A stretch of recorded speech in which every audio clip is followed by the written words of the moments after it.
is definitely better than the first one I made. Syempre, ganun naman talaga ang baking, di ba? Trial and error, practice, practice, di ba? So, bake your own cheesecake now. Japanese fluffy and jiggly cheesecake.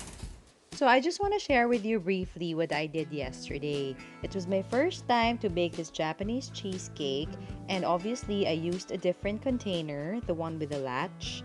And as you can see, they're sleek on the sides. I don't know, for some reason it leaked.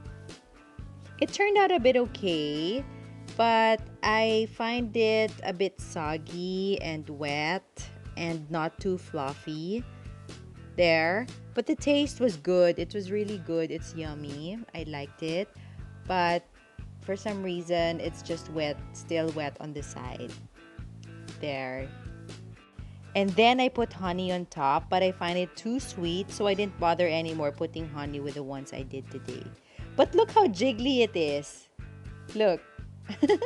Cute. But it was really good. It's really yummy. Nakailang subo nga ako sa taste test ko, oh. Bilangin nyo, ha? 1. Sarap. 2. 2.5. 3. 4.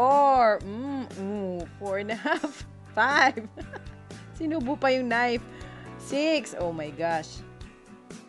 One more time. One more time.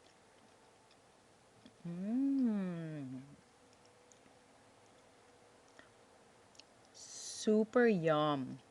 And not too sweet. Kasi binawasan ko ng sugar.